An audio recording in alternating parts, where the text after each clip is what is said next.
Back again. Probably looking very tired. That's because I am. Because I had a bit of a hard night last night. I didn't get to sleep till at least 1 o'clock in the morning. And then awake early.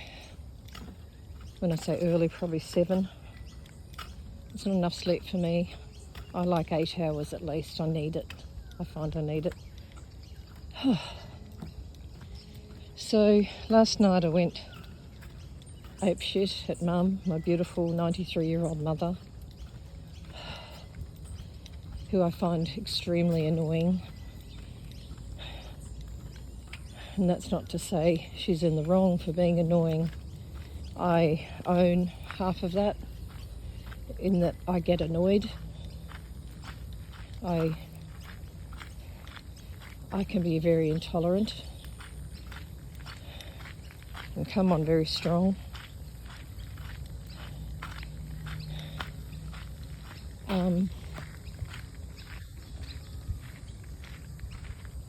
So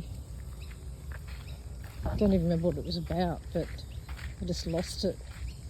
So I did a lot of really trying to work out why I got so upset last night. And I did work it out. And it's to do with so much shit and abuse that I've gone through. And then I got to a point where I shut down and I said, no more. And I don't know if it's shut down in a completely bad way. It's more, I'll just be on my own, thanks. And I had learned about boundaries, being able to say my boundaries, cut people off if they are abusive or not serving my life. I know that sounds very selfish. I mean, too hard basket people, or people that are one-way streets, or, and consequently, because of that, I've ended up with very few people in my life. So it's been good, and it's given me rest because I needed it. And I don't know how much of that is in balance though, because I am very introverted and I do like my own space. But then come into, and living on a boat, but then come into an environment where with your 93-year-old mother, where a lot of the stress memories are there, from where it all came from, all the abuse I watched, them arguing,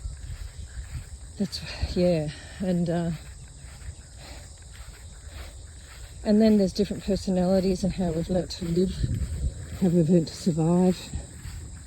And Mum's survival is so different from my survival.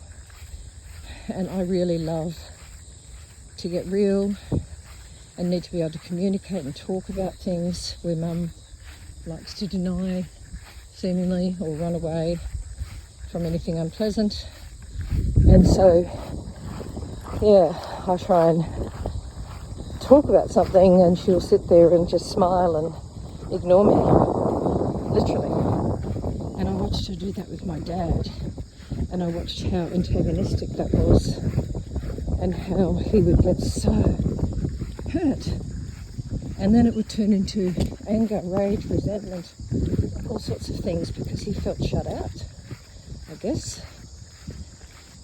And then we were born into this. We watched it. We had to watch this way of interacting and the fights that came from it. The horrible nastiness from my dad. And the equal passive aggression and nastiness from my mum of getting him back by avoiding him, ignoring him, making out his nuts, going, what are you talking about? I don't know. Sorry, I didn't hear you. Or, sorry, are you upset? Oh, I didn't know you were upset. Just that playing with your head thing. So, Mum is an avoider, Mum is a denier, I shouldn't say she is one, that's how she deals with things. Very Victorian.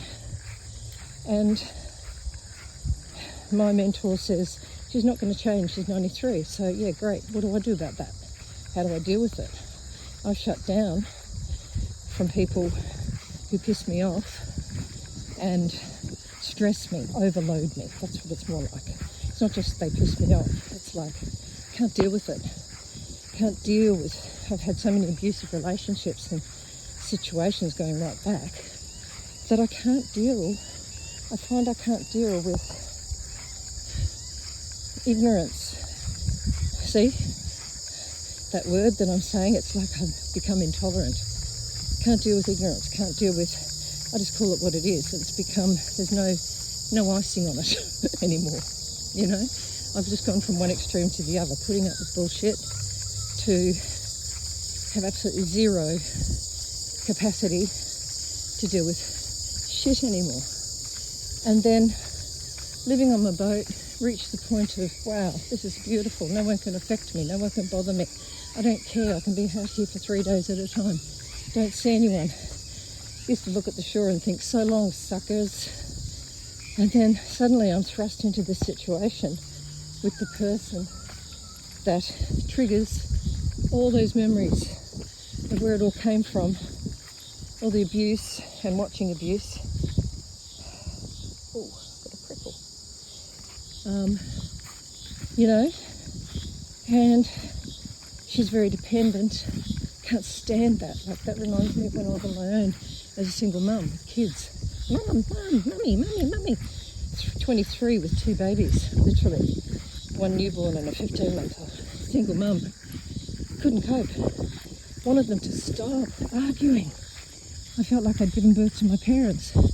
I'd left home with my parents arguing all the time. And here I was with 2 little kids growing up, arguing in the back seat of the car. And I was so desperate because I remember saying to Mum and Dad, at one stage I said, shut up. And I got a fat lip and a blood nose for that. Mum punched me square in the face.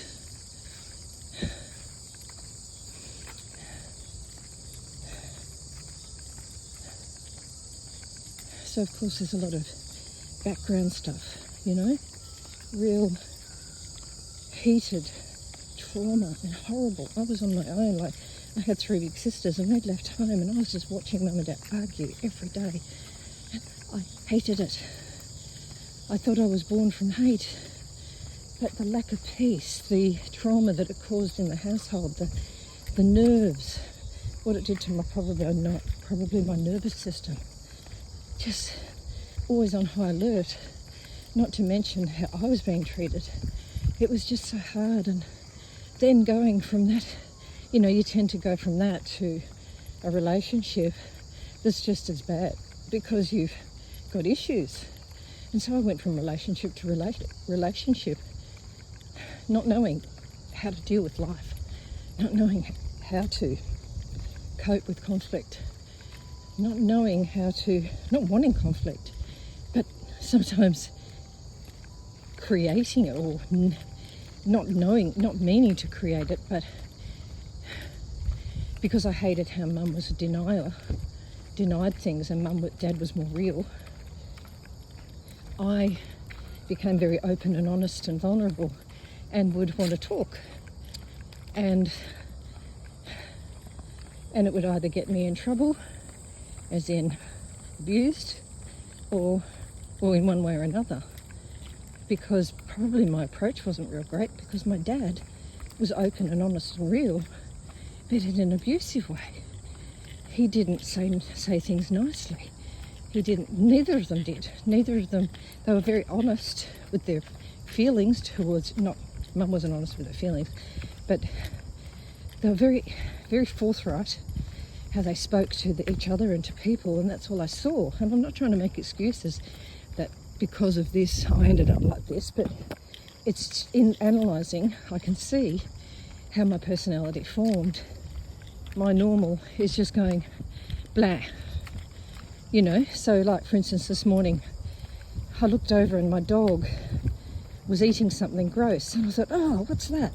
And I picked it up and I realised I was holding Mum's old Band-Aid with all this blood and muck and pus on it. And I thought, oh, gross.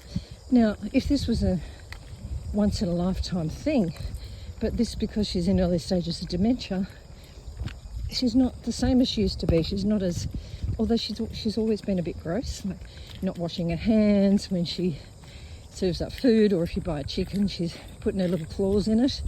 And I'm like, I've always had a thing about germs because I don't know whether it's because of that, but so she's very house proud, but then there's this germ thing. I see things like that I don't cope with, and because she's got incontinence of the bowel, I'm always smelling shit, and I'm always saying, Mum, you smell. Now, I don't put it nicely. I don't go, oh Mum, I think, have you done something? No, I can't be bothered. I haven't got the patience. I think, oh, for fuck's sake, if you've got something and you pull up, will you bloody go and change it? Don't just, because then I'll say, she'll go, no, there's nothing wrong. I haven't done anything. And I think, well, it stinks to high heaven and we're at the shops and everyone can smell it and it's really embarrassing, and I'm embarrassed for you. But she just gets proud. But maybe she gets proud because of my approach and because she's gone through nastiness, abuse from my dad. He would just say, oh, you look bloody horrible in that, no filter. And so I'll say, oh Mum, and there's a sense of anger underneath, because I think, I don't want to be living with the smell of shit. I can't stand it. And there's an intolerance in me that gets angry, that thinks, for fuck's sake, I'm just going to say the word. I don't swear very much, but I save it for special occasions. And yes, I may be a Christian, but yes, so what? So that's that. And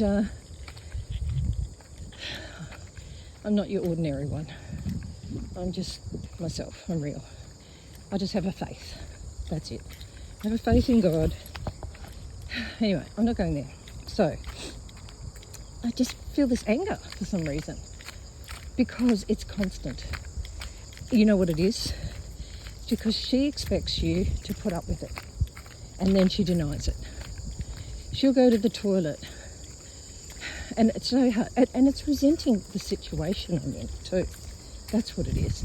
It's like the toilet is right next to my bedroom, and when she goes to the toilet, because she's got bowel issues, it's so bad. That smell, I've never smelt anything like it. It's like a rat has crawled up inside her. It is, sorry to put it so horribly, but that's what it's like. And I think I just feel resentful that I'm out of my boat. I'm back having to put up with and cope with people shit, literally. I was taken out of my utopia.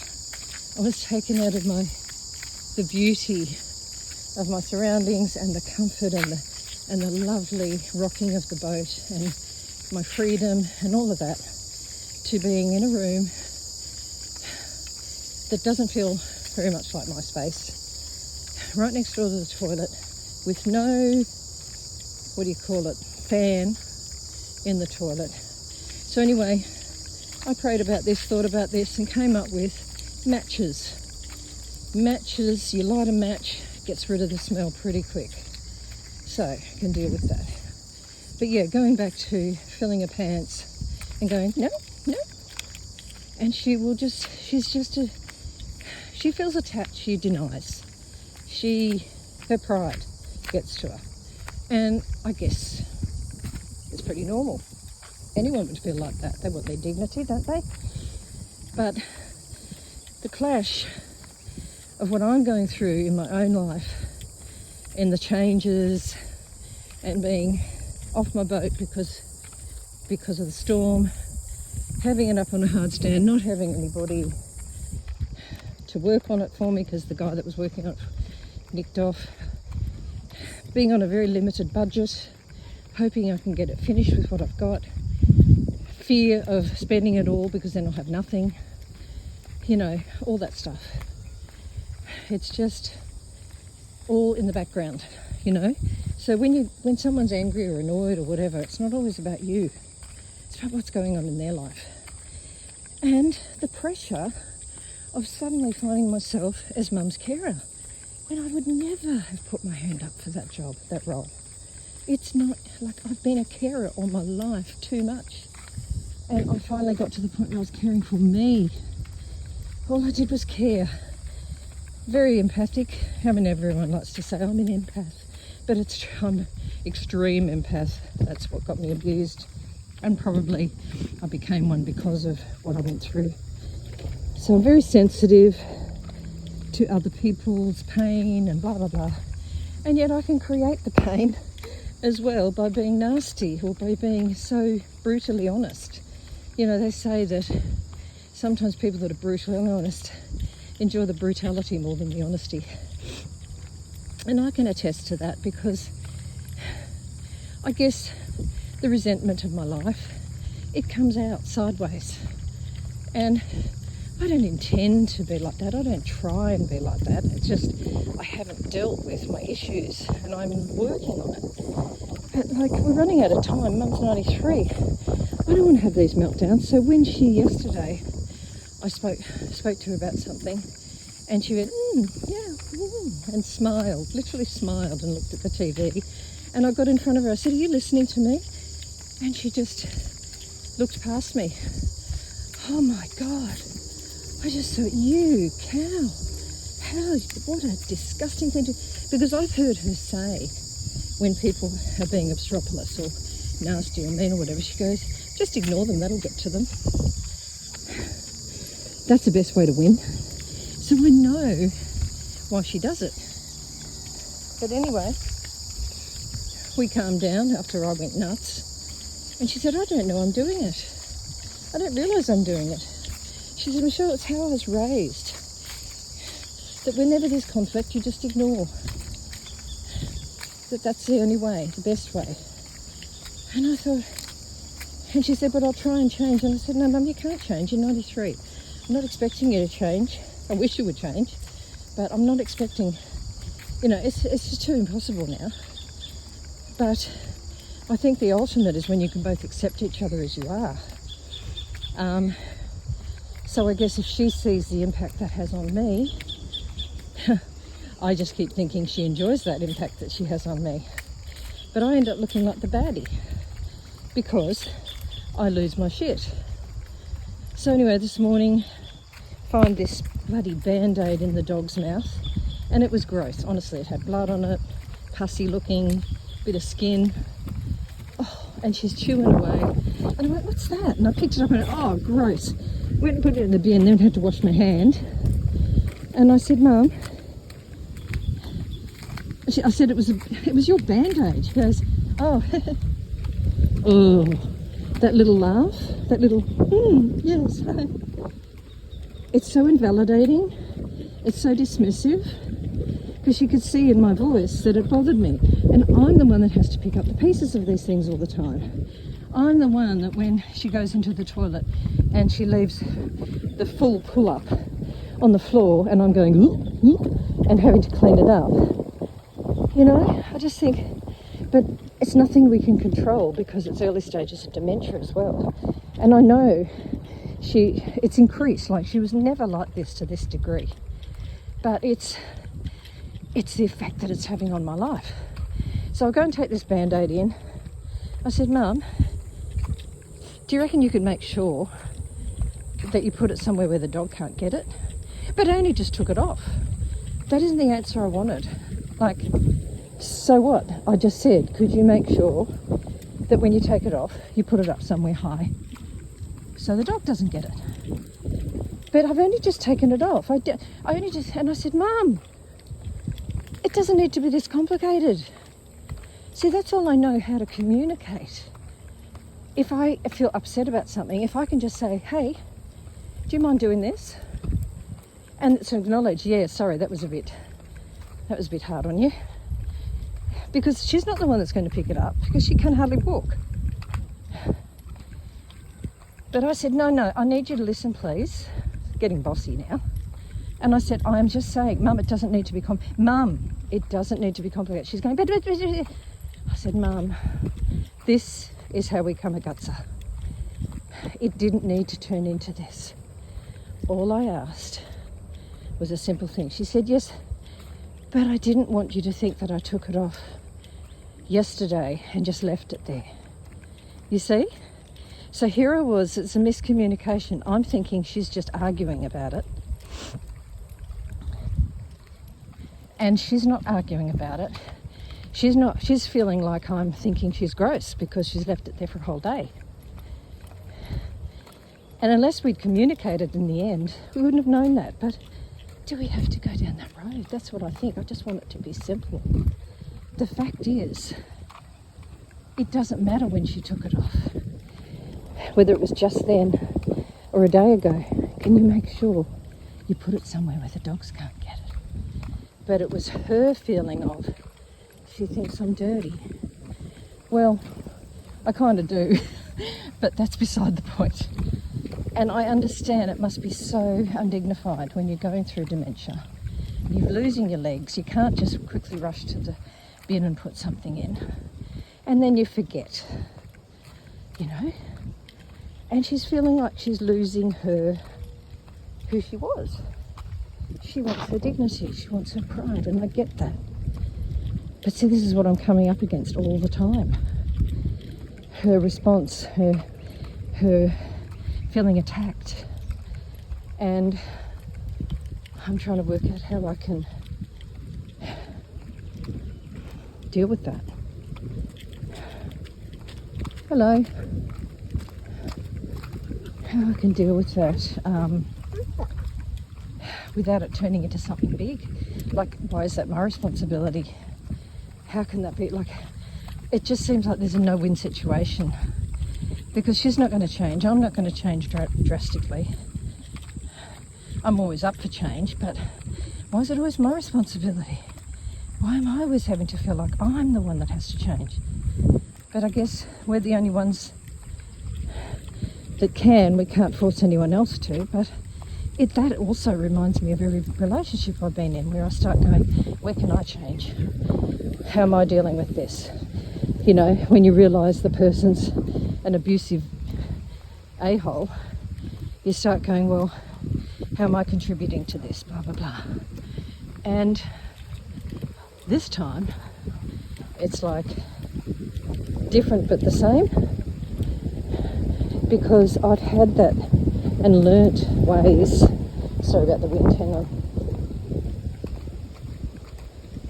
I've learnt ways to protect myself and have boundaries and communicate how I'm feeling, and maybe not learned how to do it as gently as I could and I'd like to.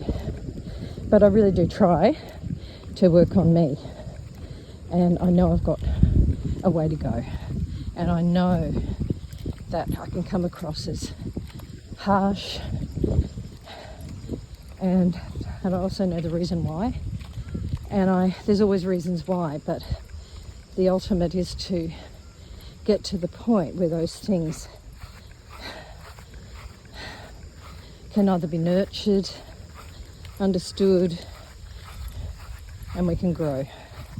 But yeah, there's a mighty clash in my life of having to be in a situation with someone who I deem as abusive, who is abusive, but they're not going to change. And what do? You say, okay, Mum, you're abusive, you're not going to change, I don't want to know you. And when she's at her most need. Yeah, probably people out there would say, yes, that is what you do, your mental health is important. Of course it is. But what, Michelle? I guess I'm not willing to dump her. Oh God, part of me wants to go, oh, flip's sake, I don't need this shit. I'm going back down memory lane and being put back in situations that I left well and truly, and reached a point where I wasn't going to take it anymore, and I was happy there. And then this situation comes along, a sense of responsibility, where my mum falls over one night when I'm staying there with a broken back, and I have this immediate revelation and understanding. She can't be left alone. Now people might say, put her in a nursing home. She doesn't want to go to a nursing home, but she's willing to if she absolutely has to. Oh, I don't know. It'd mean selling the house and putting her in a nursing home and be done with it. And visiting her, that would probably be a really good solution, because I could limit my visits to how much time I want to spend there, how often I want to visit.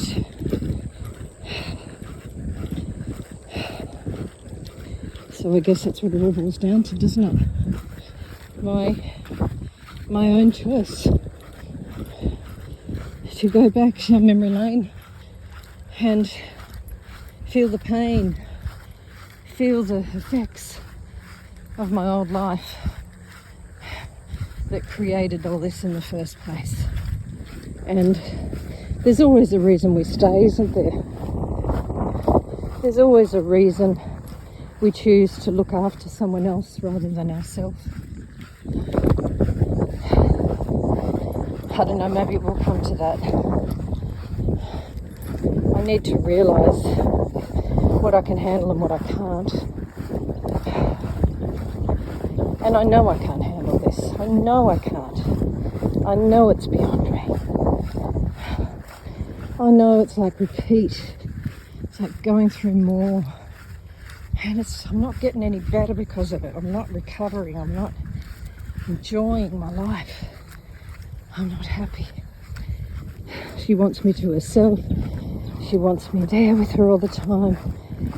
She wants me to pretty much devote my life to being her babysitter, her security blanket. She puts me up on a pedestal. She says, oh, I love you so much. I love you so much. You are my life.